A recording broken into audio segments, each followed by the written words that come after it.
In episode 21, titled Apply Access Control Models to Real-World Scenarios, we promise practical translations of access control theory into believable workplace stories you could recognize in your own environment. Models only become useful when they shape who can do what, where, and when, with outcomes you can explain to a manager and defend to an auditor. We will keep our focus on everyday choices: how a policy changes a sharing action, how a role trims a permission set, how a contextual attribute flips a decision from allow to deny without drama. By the end, you should be able to look at a system, name the model in play, spot the likely failure modes, and choose a safer pattern that still lets work happen at speed. Picture DAC in a small product team with a shared file space. The team lead creates a folder for a new launch and, as the owner, grants read-write access to her engineers and read-only access to marketing. A week later, a partner contractor needs a single draft, so the owner shares the parent folder temporarily, intending to fix it later.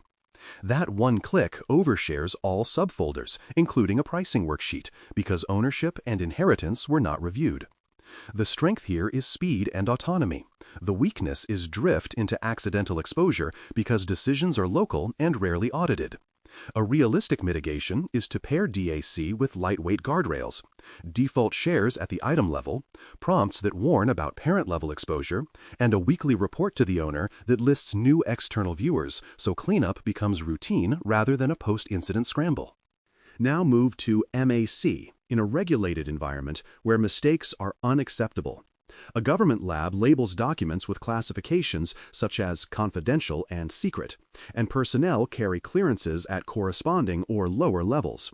The system enforces a simple rule: no read-up and no write-down, to prevent both unauthorized disclosure and contamination of lower classifications. Even if a well-meaning scientist tries to attach a secret diagram to a confidential report for speed, the platform blocks the action because the labels do not match the policy. The benefit is certainty. The cost is flexibility, which must be managed through well-designed workflows and cross-domain solutions rather than ad hoc exceptions. This is what policy over people looks like in practice, and it works when labels are applied automatically where possible and audited rigorously where they are not. RBAC comes alive when we design roles for finance workflows and then validate least privilege against the tasks people actually perform. Start with 3 roles: accounts payable preparer, accounts payable approver, and treasury disperser. Preparers can create invoices and attach supporting documents but cannot approve or release funds. Approvers can approve invoices within their limit but cannot create vendors. Dispersers can schedule payments after 2 approvals but cannot change bank instructions. We test these roles by walking real tasks: create a new vendor, load an invoice, approve within threshold, release payment on the correct day. Each task must succeed only under the role that legitimately performs it, and cross-role separation of duties should be obvious in logs. When a manager asks for more access just in case, we defer to the role catalog and add a temporary, time-boxed assignment with a review date rather than inflating the base role. ABA shines when the right answer changes with context, not with a person's title. Consider a support engineer who should read logs from a customer system only during business hours, only from a managed device, and only when they are on the incident roster. A policy evaluates attributes at decision time.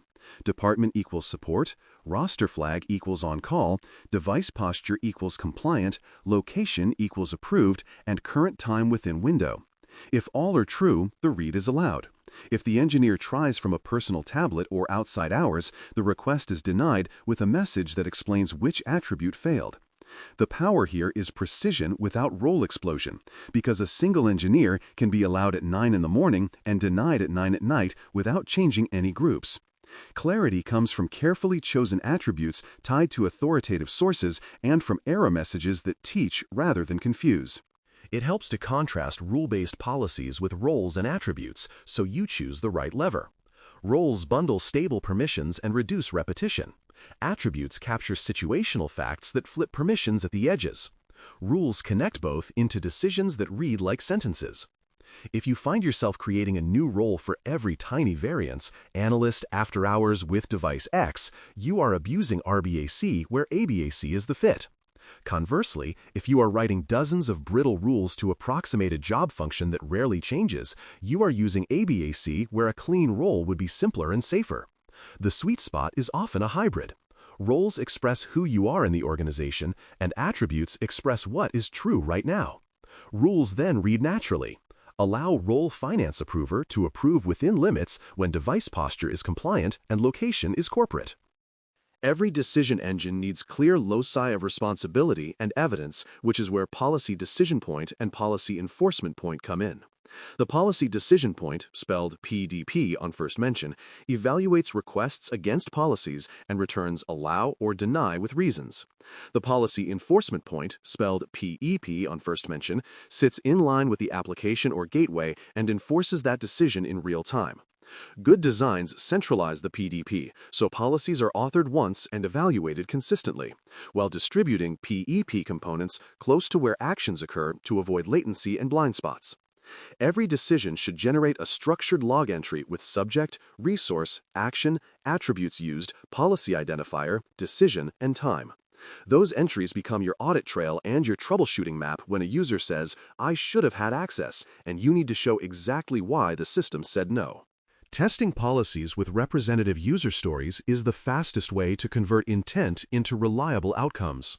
Write a handful of believable scenarios. A contractor tries to open a restricted repository from an unmanaged device. A senior analyst approves an invoice beyond their normal limit during an emergency. A developer attempts to access production logs while off the on-call roster. For each story, state the expected decision and run it end-to-end in a staging environment that mirrors the live attribute sources and enforcement paths. Capture the decision logs and verify they cite the intended policy and attributes. When a test fails, resist one-off exceptions. Instead, fix the policy or the attribute source so the next similar story behaves correctly. Over time, your test set becomes a regression suite that keeps future tweaks from reintroducing old holes. Pitfalls recur, and we can fix them with small habits. Role explosion happens when every exception becomes a new role, so enforce a published role catalog with change control and favor attributes for temporary or contextual needs. Conflicting rules happen when policies overlap without clear precedents. Adopt a simple model, such as explicit deny beats allow, and ensure policies carry versioned identifiers and scope statements. Hidden inheritance bites when nested groups or folder trees carry permissions farther than anyone intended. Schedule periodic permission graph reviews that visualize effective rights for sensitive resources, then clean dead branches. Each cleanup is less about heroics and more about making the system legible so the next engineer does not need a legend to understand who can see what.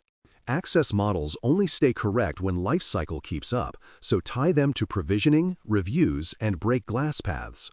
Provisioning assigns base roles on day one based on HR data and manager requests, adds attribute sources that will drive ABAC, and denies any direct entitlements that bypass the model. Periodic access certifications ask managers and application owners to attest to role appropriateness and to any attribute exceptions that were granted, with one-click revocation that actually executes. Break glass access lives outside normal flows with sealed approvals, tight time limits, and mandatory post-use review, and it never becomes a convenience substitute for roles that should exist.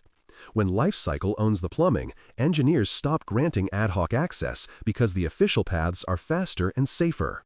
Migration stories are where theory meets resistance. So let us sketch one from group sprawl to RBAC plus ABAC for sensitive approvals.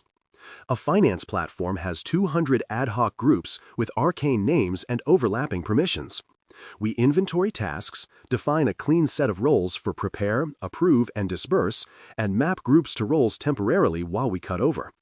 For high-risk actions, we add ABAC policies that require device compliance and on-premises location, stepping up authentication for changes to bank details. During a pilot, we test task scripts with real users, compare old group grants to new role outcomes, and remove legacy groups as their permissions are fully represented. The result is fewer moving parts, clearer logs, and the same or better speed for legitimate work. Resistance fades when people discover that approvals are faster and errors are rarer. A quick classification test helps you choose a model under pressure. Ask first, is policy allowed to overrule any individual? If yes, lean MAC. If no, ask, are permissions stable by job function? If yes, start with RBAC. If the right answer depends on context, like device or time, layer in ABAC. If the team is small, risk is low, and speed is everything, DAC may suffice with reports and coaching. Finally, check for hybrids. Most mature systems use RBAC for the base and ABAC for the edges, with MAC reserved for the few places where law or safety demands it. Say the questions out loud and pick the smallest model that fits the real constraints you face. Before we close, it is worth acknowledging that access control also serves people who must respond to incidents, audits, and change. When a denial surprises a user, your logs should speak plainly: which policy fired, which attribute failed, and what would make it pass. When an auditor asks for least privilege evidence, your role catalog, task validations, and decision logs should tell a consistent story. When an incident hits, your break glass policy should be quick, attributable, and reversible, with a review that adjusts the model if the emergency revealed a legitimate path you had not modeled. These human loops keep the system trustworthy and reduce the temptation to bypass it. To finish the translation from theory to practice, direct one live system to document its current model and to propose a safer replacement. Pick an application you own. Write a one-page description that names whether it uses DAC, MAC, RBAC, or ABAC today. Lists one example allow and one deny with the evidence that proves each, and identifies the top failure mode you have seen. Then sketch the replacement, the intended model, the initial roles or attributes, the decision points, the logs you will require, and the 2 tests you will run before changing anything in production. Put a date on the proposal, attach owners, and commit to a small pilot. When access control reads like a story you can tell and defend, the model serves the work rather than the other way around. Thanks for listening. For more audio courses, daily newsletters, and more, please visit baremetalcyber.com.